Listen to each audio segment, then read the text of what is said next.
ইতিহাসে এমন কিছু জায়গা আছে, শহর আছে, নগর আছে যেগুলো শুধুমাত্র ভৌগোলিক অবস্থান না, বরং এক একটা সভ্যতার প্রতীক।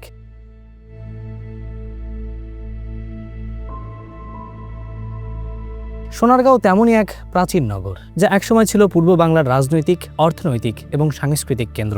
আজ একটা নিঃশব্দ, আংশিক ধ্বংসপ্রাপ্ত এবং ইতিহাসের স্তরে ঢাকা পড়ে থাকা একটি জনপদ, কিন্তু এর প্রতিটি ইট, পাথর বহন করে এক সমৃদ্ধ অতীতের সাক্ষ্য, যেখানে ক্ষমতা, বাণিজ্য এবং সংস্কৃতি একত্রে এসে বিকশিত হয়েছিল।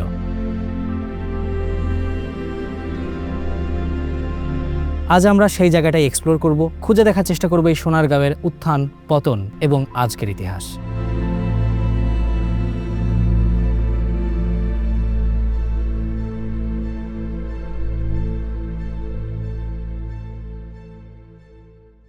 সোনারগাঁওয়ের ইতিহাস মধ্যযুগীয় বাংলার রাজনৈতিক পরিবর্তনের সাথে আসলে গভীরভাবে যুক্ত।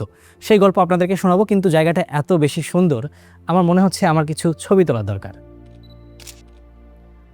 আমার হাতে যে ফোনটি দেখতে পাচ্ছেন, এটা হচ্ছে রিয়েলমি C100i।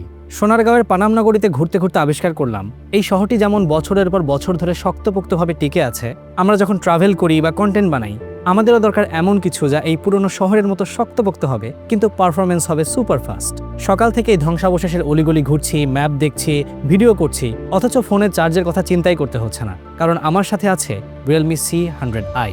এর 7000 mAh ম্যাসিভ ব্যাটারি দিয়ে আপনি অনায়াসে টানা 3 দিন পর্যন্ত ব্যাকআপ পেতে পারেন। যারা সারাদিন বাইরে থাকেন বা ট্রাভেল করেন, তাদের জন্য এই ব্যাটারি লাইফ একটা বিশাল স্বস্তি। শুধু ব্যাটারিই না, এর 120 hertz ultra smooth display content browsing বা মাল্টিটাস্কিংকে করে তোলে একদম ল্যাগ ফ্রি। আর এর প্রিমিয়াম স্টাইলিশ ডিজাইন যে কোনো পরিবেশে আপনার লুকে আলাদা একটা আভিজাত্য যোগ করবে। ইতিহাস টিকে থাকে তার দালান, আর আমাদের দৈনন্দিন ব্যস্ত লাইফস্টাইল টিকে থাকে নির্ভরযোগ্য টেকনোলজিতে। সারাদিনের কঠিন ব্যবহারের জন্য রিয়েলমি C100i তাই একটি সত্যি নির্ভরযোগ্য স্মার্ট চয়েস। ফিরে আসি সোনারগাঁওয়ের ইতিহাসে। 1300 থেকে 1500 শতাব্দীর মধ্যে এটা বাংলার অন্যতম প্রধান প্রশাসনিক কেন্দ্র হিসেবে গড়ে ওঠে। বিশেষ করে ফখরুদ্দিন মোবারক শাহর আমলে সোনারগাঁও একটি স্বাধীন সুলতানি রাজধানীতে পরিণত হয়। পরবর্তীতে দিল্লি সালতানাত এবং মুঘল সাম্রাজ্যের অধীনে এই অঞ্চলের প্রশাসনিক গুরুত্ব আরও বৃদ্ধি পায়। নদীবেষ্টিত ভৌগোলিক অবস্থান, বিশেষ করে মেঘনা, ব্রহ্মপুত্র ও শীতলক্ষা নদীর সংযোগস্থল হিসেবে এর কৌশলগত গুরুত্ব সোনারগাঁওকে একটি শক্তিশালী নগর কেন্দ্রে পরিণত করে। অর্থনৈতিকভাবে সোনারগাঁও ছিল এক বিস্ময়কর কেন্দ্র।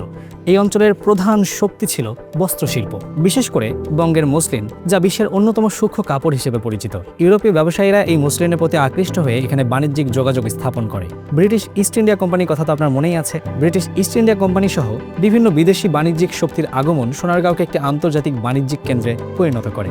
নদীপথে সহজ যোগাযোগের কারণে এটি দক্ষিণ এবং দক্ষিণ পূর্ব এশিয়ার সঙ্গে বাণিজ্যিক সংযোগ স্থাপনে গুরুত্বপূর্ণ ভূমিকা পালন করে। এই অর্থনৈতিক সমৃদ্ধির প্রতিফলন দেখা যায় সোনারগাঁওয়ের এই স্থাপত্যকলা, এই নিদর্শন এবং জনমানুষের নগর জীবনে। এখানে নির্মিত হয় বহু মসজিদ, প্রাসাদ ও আবাসিক স্থাপনা, যার মধ্যে গোয়ালদি মসজিদ একটি উল্লেখযোগ্য নিদর্শন। এছাড়া পরবর্তীকালে গড়ে ওঠা পানাম নগর এই অঞ্চলের নগরায়নের ধারাবাহিকতাকেই বহন করে। ইউরোপীয় ও মুঘল স্থাপত্যের মিশ্রণে গড়ে ওঠা এসব স্থাপনা প্রমাণ করে যে সোনারগাঁও কেবল রাজনৈতিক বা অর্থনৈতিক কেন্দ্রই ছিল না, এটা ছিল একটা সাংস্কৃতিক সংমিশ্রণের কেন্দ্র। তবে সোনারগাঁওয়ের এই উত্থান কিন্তু চিরস্থায়ী হয়নি। মুঘল আমলের শেষ ভাগে প্রশাসনিক কেন্দ্র ঢাকায় স্থানান্তরিত হওয়ায় সোনারগাঁওয়ের গুরুত্ব ধীরে ধীরে হ্রাস পেতে থাকে। ঔপনিবেশিক শাসনের সময়, বিশেষ করে ব্রিটিশ অর্থনৈতিক নীতির ফলে স্থানীয় শিল্প, বিশেষ করে মসলিন, ধ্বংসের মুখে পড়ে। এর ফলে এই অঞ্চলের অর্থনৈতিক ভিত্তি দুর্বল হয়ে যায় এবং ধীরে ধীরে নগর জীবন স্তিমিত হয়ে পড়ে। অবশেষে 1947 সালের ভারত বিভাজন সোনারগাঁওয়ের এই সামাজিক অবকাঠামোতে ব্যাপক একটা পরিবর্তন নিয়ে আসে। জনসংখ্যার স্থানান্তর, অর্থনৈতিক পতন এবং দীর্ঘদিনের অবহেলার কারণে এই অঞ্চল তার প্রাচীন গৌরব হারায়। এক সময়কার ব্যস্ত বাণিজ্যিক কেন্দ্র ধীরে ধীরে পরিণত হয় ইতিহাসের এক নিঃশব্দ অধ্যায়ে। বর্তমান সোনারগাঁও একদিকে একটি প্রত্নতাত্ত্বিক নিদর্শন, আরেকদিকে একটি সাংস্কৃতিক স্মারক। বাংলাদেশ লোক ও কারুশিল্প জাদুঘর এই অঞ্চলের ঐতিহ্যকে নতুনভাবে উপস্থাপন করেছে, যেখানে অতীত ও বর্তমানের একটি সেতুবন্ধন তৈরি হয়েছে। তবুও ধ্বংসপ্রাপ্ত স্থাপনা, নীরব রাস্তা, সময়ের ক্ষয়ে যাওয়া চিহ্নগুলো মনে করিয়ে দেয়, সভ্যতা যত শক্তিশালী হোক, সময়ের প্রবাহে সবকিছুই পরিবর্তন হতে বাধ্য।